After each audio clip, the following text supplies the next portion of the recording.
African Star and Liberia Public Radio bring you this news commentary entitled, Liberia's Attempt at Good Governance Can and Must Do Better. Liberia's democracy and future of good governance will be determined largely by the process and type of leadership, qualifications, and political leanings of commissioners of the National Elections Commission, the NEC, in crucial upcoming midterm, general, and presidential elections. Already, a real bone of contention of the opposition coalition bloc is the outdated and unsanitized voters' data which has been utilized by the NEC and which contributes to an unfair and uneven playing field, which disadvantages and disenfranchises the opposition and the will of hundreds of thousands of eligible Liberian voters.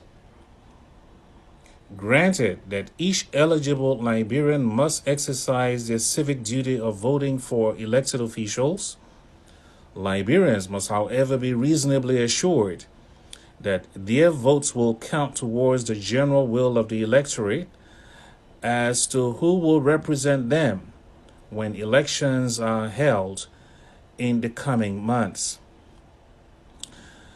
Already, the opposition bloc is crying foul at the recent appointment of the new nominee to head the National Elections Commission, Councillor Ndubuisi Nwabudike.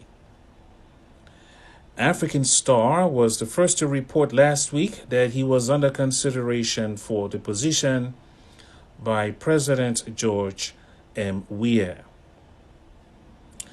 The National Elections Commission Chairman nominee, Councillor Nwabudike, a naturalized Liberian who, until his recent preferment by the Liberian leader, was the head of one of the country's integrity institution, the Liberia Anti-Corruption Commission, the LACC. But a number of troubling concerns have surfaced for redress, and it is only fair and for the sake of utmost transparency that they be fully scrutinized. Councillor Nwabudike's involvement in the controversial ship deal, which called him into a conflict of interest in the matter. Refer to Front Page Africa story dated October 25, 2019, entitled, Liberia Anti-Corruption Commission nominee Ndubuisi Nwabudike faces conflict of interest allegations. Integrity comes under scrutiny. The nominee for the NEC has denied any wrongdoing in the deal, but the yardstick for serving as head of an integrity institution is one where the individual is beyond reproach. As chairman of the country's governance commission, the GC, the public's knowledge of Councillor Nwabudike's involvement of achievement is relatively non-existent. An excerpt of the preamble of the Act establishing the Governance Commission of 2007 states as follows.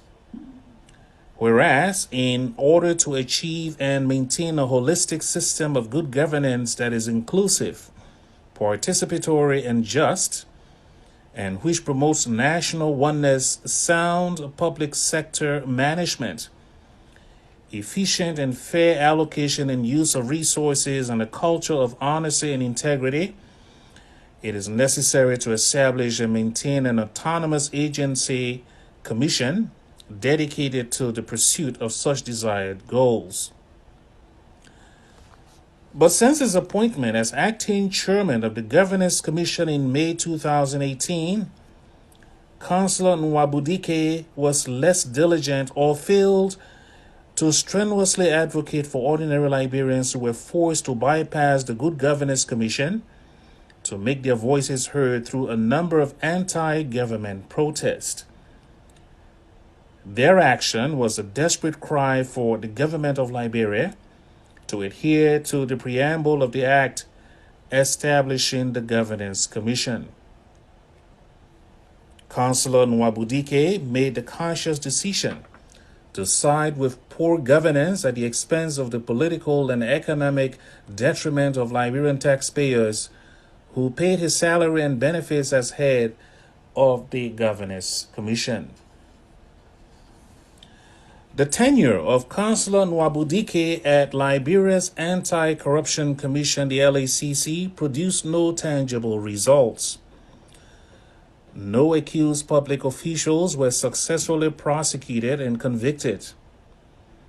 Audit reports of massive and questionable expenditures by agencies and officials of government remain untouched by the LACC, although his agency could have initiated and pursued legal action to recover public assets and monies for the benefits of Liberians. Councillor Nwabudike's voice and advocacy for integrity were missing during his brief stint at the Liberia Anti-Corruption Commission. The National Elections Commission nominee, Councillor Nwabudike's violation of the Liberian Supreme Court ruling was evident when he served as acting head of the Liberia Anti-Corruption Commission way past the 90-day mark without Senate confirmation.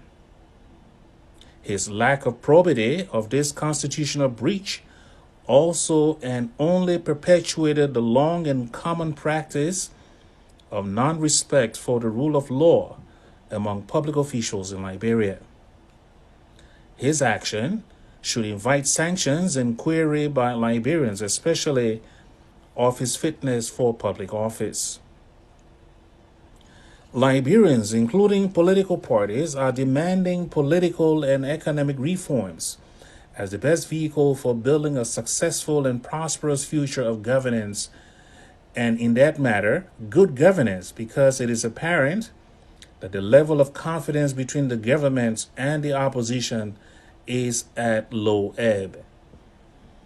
In order to generate any renewed level of confidence building, the ruling Coalition for Democratic Change, the CDC, must bridge the political divide by reaching out and acting in good faith with the opposition and consider a mutual framework for the selection of credible individuals of high integrity at the National Elections Commission to whom Liberians can entrust the electoral administration. African Star in Liberia Public Radio urged the Liberian Senate and critical voices to begin to ask the hard questions of the new chairman designate, Councillor Nwabudike, challenge his qualifications or lack of, his record of achievements or lack of in the various positions of service. The intrusive confirmation process of Councillor Nwabudike and all nominees will, going forward, guarantee some level of good governance which all Liberians deserve. This commentary is a collaboration between African Star and Liberia Public Radio.